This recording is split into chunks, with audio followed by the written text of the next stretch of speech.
Hello friends, మా పిల్లలు ఇవాళ అమ్మ బిర్యానీ చేయవా అని అడిగారు. అందరిళ్లల్లో అన్ని వేళలా అన్ని వస్తువులు అందుబాటులో ఉండవు కదా. అలా అని చెప్పి అవి లేవు ఇవి లేవు అంటూ పిల్లల్ని నిరాశపరచడం నాకు ఇష్టం లేదు. అందుకే మా ఇంట్లో అవైలబిలిటీ ఉన్న వస్తువులను తీసుకుని బిర్యానీ చేద్దామని డిసైడ్ అయిపోయాను. చూడండి, మా ఇంట్లో ఏమేమి వస్తువులు అవైలబిలిటీ ఉన్నాయో: onion, tomato, potato, garlic, ginger, corn, peas, beans, green chilli, cloves, oil and rice. ఇదేంటి ఇన్ని వస్తువులు చూపిస్తూ వస్తువులు ఏమీ లేవు అన్నట్టు చెప్తున్నారు అనుకుంటున్నారా? లేదండి, కొన్ని వస్తువులు లేవు. అవేంటంటే క్యారెట్ వేస్తే ఎంత కలర్ఫుల్గా ఉంటుంది బిర్యానీ, అది లేదు. మరి బిర్యానీ ఆకు, బిర్యానీలో వేసేటటువంటి కొన్ని దినుసులు లేవు. అయినా సరే అవన్నీ వేసిన బిర్యానీ ఎంత కమ్మగా ఉంటుందో అవి లేకుండా ఈ బిర్యానీ కూడా అంత కమ్మగా చేయడానికి రెడీ అయిపోయాను. చూసేద్దామా మరి? రెడీ పెట్టుకున్నటువంటి tomato, onion, potato, beans, green chilli వీటిని చక్కగా కడిగి ముక్కలు చేసుకొని ఇలా పెట్టుకోవాలి. తర్వాత అల్లం వెల్లుల్లి పేస్ట్ రెడీగా పెట్టుకోవాలి. ముందుగా పొయ్యి వెలిగించుకొని దాని మీద చిన్న కుక్కరు ఇలా పెట్టుకొని దానిలో 5-6 స్పూన్లు నూనె వేసుకోవాలి.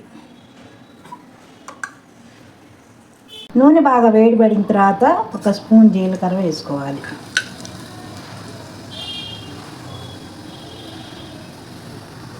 తర్వాత మనం ముందుగా పెట్టుకున్నటువంటి అల్లం వెల్లుల్లి పేస్ట్ వేసుకుని చక్కగా అది వేగేదాకా వేయించుకోవాలి.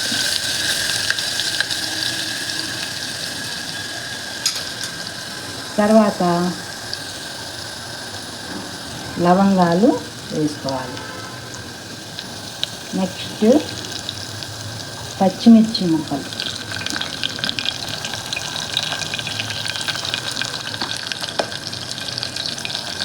తర్వాత ఆనియన్,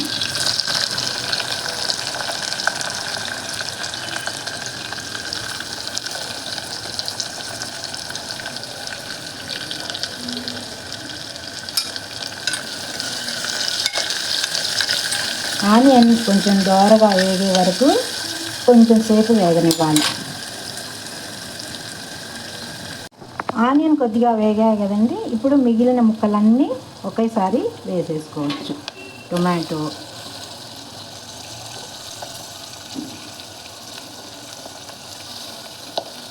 పొటాటో,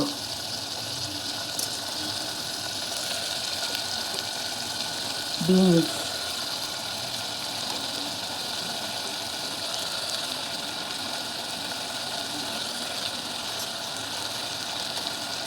కార్న్,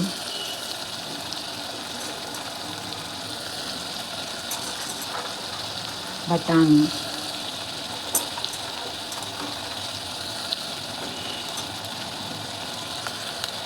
దీన్ని అన్నీ వేసాక చక్కగా కలిపెట్టుకోవాలి.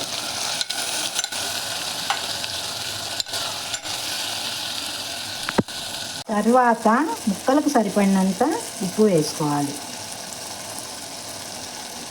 కొంచెం పసుపు 1/2 స్పూన్ వేసి చక్కగా కలిపెట్టాలి.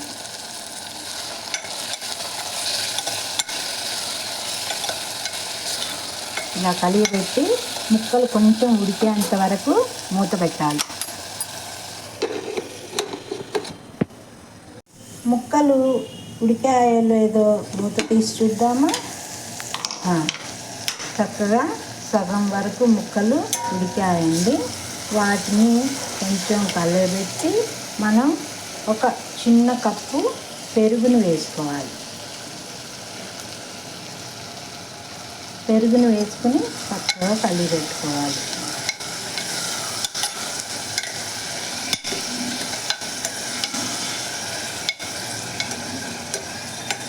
మరలా కొంచెం సేపు మూత పెట్టుకోవాలి.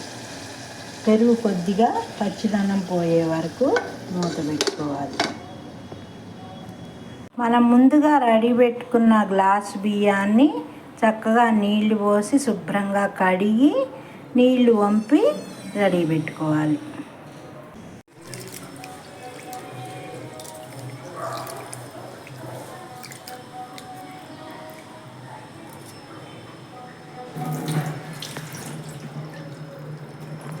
ఇలా 2-3 సార్లు బియ్యాన్ని కడిగి నీళ్లు వంపేసేసి మనం దీనికి సరిపడా ఎసరు అంటారు కదా, 2 గ్లాసులు, 1 గ్లాసుకి 2 గ్లాసులు నీళ్లు పోసుకోవాలి.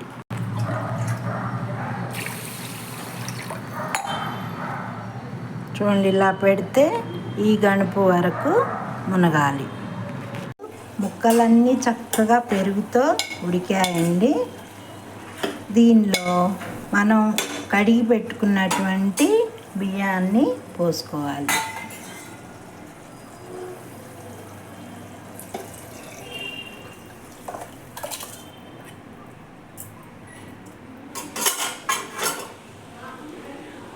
ఈ బియ్యానికి సరిపడా మళ్ళీ కొంచెం ఉప్పుని చేర్చాలి.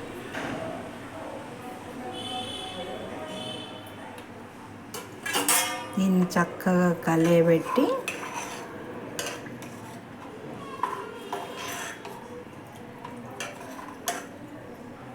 ఇప్పుడు ఫ్లేమ్ని హైలో పెట్టుకుని కుక్కర్ మూత పెట్టి 3 విజిల్స్ రానివ్వాలి.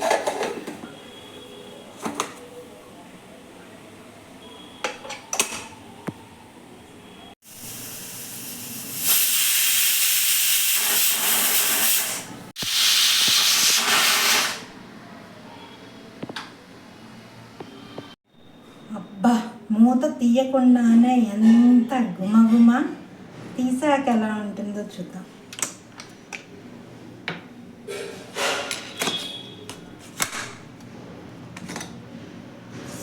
వావ్, చూసారా ఎంత చక్కగా ఉందో బిర్యానీ.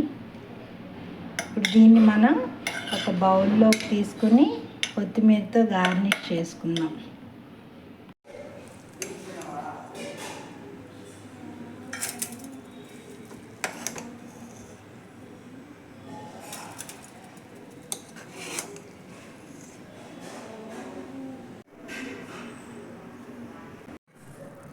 చూసారా ఎంత బాగుందో బిర్యానీ. దీన్ని ఆలు కుర్మా చేసుకోవచ్చు, వంకాయ కుర్మా చేసుకోవచ్చు, రైతా చేసుకోవచ్చు, లేదా ఉట్టిదైనా చాలా టేస్టీగా ఉంటుందండి. Thank you for watching.